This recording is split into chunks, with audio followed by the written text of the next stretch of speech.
सांसारिक सुख आणि घरातील अडचणी मार्गी लावण्यासाठी गजानन महाराजांची त्वरित फळ देणारी सेवा या व्हिडिओमध्ये आपण बघणार आहोत।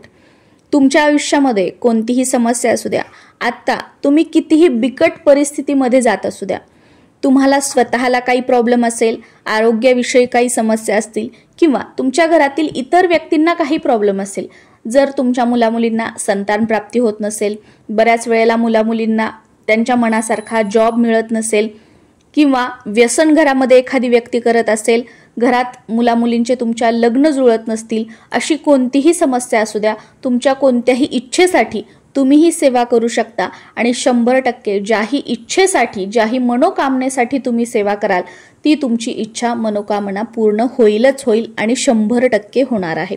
तुम्ही महिला असू द्यात, पुरुष असू द्यात, मुलं असू द्यात, मुली असू द्यात, स्वतःसाठी ही सेवा करू शकता किंवा आपल्या घरातील इतर मंडळींसाठी सुद्धा तुम्ही ही सेवा करू शकता। 11, 21, 51, 108 दिवसांसाठी संकल्पयुक्त सुद्धा तुम्ही ही सेवा करू शकता किंवा नित्य सेवा म्हणून अगदी दररोज ही सेवा तुम्ही केली तर अतिशय उत्तमच आहे। संकल्पयुक्त सेवा करायची असेल तर पहिल्या दिवशी संकल्प करावा आणि सेवेची सुरुवात ही कोणत्याही गुरुवारपासून करावी। त्या दिवशी संकल्प करावा आणि त्यानंतर संकल्पामध्ये जेवढे दिवस तुम्ही सांगितले असतील तेवढ्या दिवस तुम्हाला ही सेवा करायची आहे। आणि संकल्पयुक्त करायची नसेल तर सेवेला सुरुवात ही गुरुवारीच करायची आणि पहिल्या दिवशी महाराजांना तुमच्या आयुष्यामध्ये काय काय समस्या आहेत, अडचणी आहेत हे सगळं बोलून दाखवायचं आणि यातून बाहेर निघण्याचा महाराज मार्ग दाखवा अशी प्रार्थना करायची आणि सेवेला सुरुवात करायची। दररोज सेवा करताना महाराजांना सेवा सुरू करण्याच्या अगोदर 2 मिनिटं प्रार्थना करायची। जे तुम्हाला काही वाटतं ते महाराजांसमोर आपलं मन मोकळं करायचं, त्यांना सांगायचं किंवा तुमची ती सेवा झाल्यानंतर सुद्धा तुम्ही महाराजांना प्रार्थना करू शकता। जेव्हा आपण इतर लोकांना, इतर मंडळींना, जसं की तुमचे मित्रमैत्रीण असतील, शेजारी असतील, नातेवाईक असतील, यांना आपण आपल्या काही समस्या, अडचणी, प्रॉब्लेम सांगतो तर ते 1 वेळा ऐकून घेतात, 2 वेळा ऐकून घेतात, 3ऱ्या वेळी सुद्धा बऱ्याच वेळेला ऐकून घेतील, पण 4थ्या वेळी ते तुमच्या समोर सुद्धा येणार नाहीत किंवा तुमच्या जवळ येणं ते टाळतील। कारण का की प्रत्येक वेळी याच्या जवळ गेलं की हा प्रॉब्लेमच सांगतो, त्याच्यामुळे मग याच्याकडे जाणंच नको।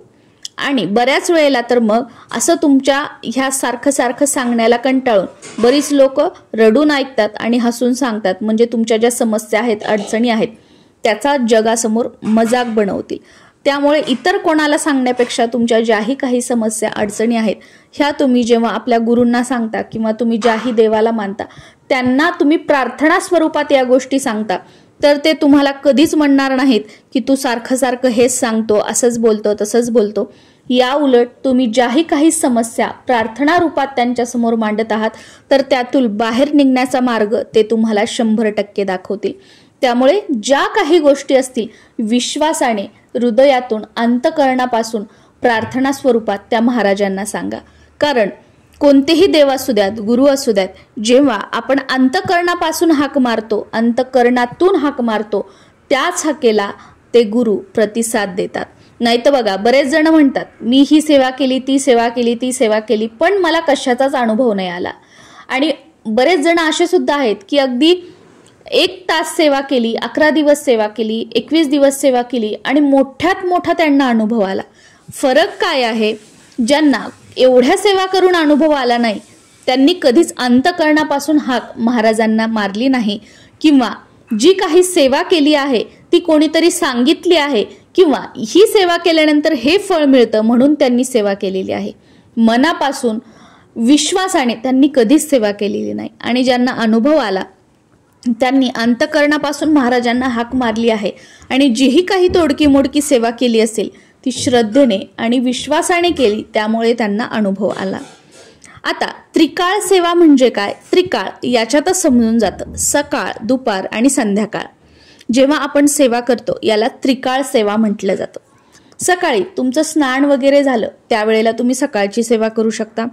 दुपारचा वेळ असतो जेव्हा घरातील सगळी कामं वगैरे आवरतात, जेवण वगैरे सगळं झालं, 2-3चा जो टाइम असतो किंवा प्रत्येकाचा वेगवेगळा टायमिंग असू शकतो, तर दुपारच्या वेळी एकदा सेवा आणि संध्याकाळी जेव्हा दिवे लागण्याची वेळ असते त्यावेळेला एकदा सेवा केली तर अतिशय उत्तम आहे। आता सकाळची सेवा बऱ्याच ताईंना, दादांना ताईंना वगैरे घरातली कामं वगैरे करायची असतात, मग स्नान केल्या केल्या जमत नाही, तर तुमच्या घरातल्या ज्या गोष्टी आहेत त्या आवरून तुम्ही सेवा केली तरी सुद्धा चालू शकतं. करायचं काय आहे, सकाळची देवपूजा करताना जसं आपण इतर देवी देवतांच्या मूर्तींना स्नान घालतो तसंच तुमच्या देवघरामध्ये गजानन महाराजांची मूर्ती असेल त्यांना स्नान घालून घ्यायचं आहे. फोटो असेल स्वच्छ धुवून पुसून घ्यायचं आहे, देवघरामध्ये ठेवायचं. गंध फुलं जे काही आहे ते सगळं लावून घ्यायचं, धूप दीप लावून घ्यायचं आणि महाराजांना जे काही तुम्ही स्वयंपाक बनवलेला असेल सकाळचा त्याचा नैवेद्य दाखवायचा आहे. ते शक्य नसेल तर काहीतरी गोडाचा नैवेद्य महाराजांना दाखवायचा आणि गजानन महाराजांची तुम्हाला आरती करायची आहे. सुरुवातीला गणपतीची आरती, त्यानंतर महाराजांची आरती. ही झाली आपली सकाळची सेवा. आणि शक्य झालं तर 1 माळ म्हणजे 108 वेळा तुम्ही गणगण गणात बोते या मंत्राचा जप सुद्धा करू शकता.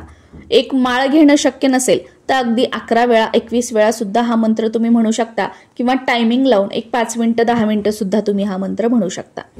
दुपारच्या वेळी जेव्हा सगळी कामं वगैरे तुमची आवरतील, सकाळी जप करणं झाला नसेल तर दुपारची वेळ ठेवा. त्या वेळेला आपण मन स्थिर असतं, काही कामं नसतात, कशाची घाई नसते, त्यामुळे दुपारची जी वेळ असते त्या वेळेला परत देवासमोर दिवा लावायचा, धूप अगरबत्ती लावायची आणि गणगण गणात बोते या मंत्राचा तुम्ही टायमिंग लावून जप करू शकता किंवा रोज 11 माळी 16 माळी 21 माळी 51 माळी ज्यात माळी तुम्हाला शक्य होतील तेवढ्या माळी तुम्ही जप करू शकता. ठरवा की मी रोज 11 माळी जप करेल, रोज मी 5 माळी जप करेल, रोज मी 1 माळ जप करेल.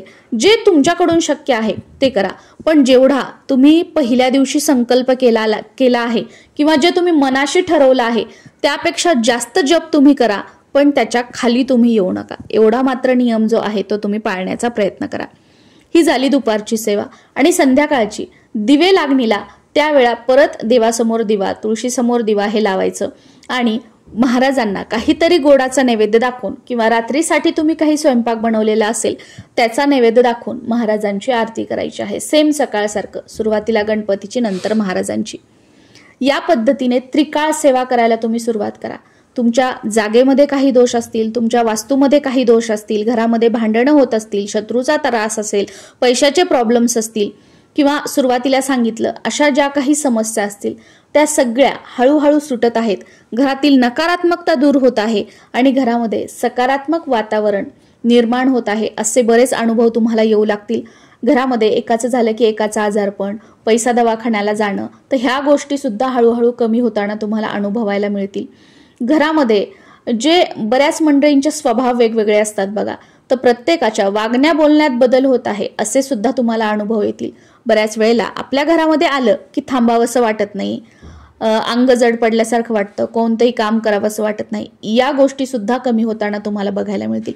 कारण तुमच्या घराची जी ऑरा आहे म्हणजे तुमच्या घरातील जी नकारात्मकता आहे ती पूर्णपणे सकारात्मकतेमध्ये बदल होईल त्याचा आणि सगळे चांगले अनुभव, सगळ्या गोष्टी तुमच्या मनासारख्या घडत आहेत असं तुम्हाला दिसू लागेल. आणि महाराजांची जी कृपा होईल ती तर म्हणजे एवढी असेल की काहीही न मागता महाराज तुम्हाला सर्व काही देतील. सगळ्या काही ज्या गोष्टी आहेत, सांसारिक समस्या असतील, घरातील अडचणी, त्या सगळ्या सुटू लागतील महाराजांच्या कृपेने. नमस्कार.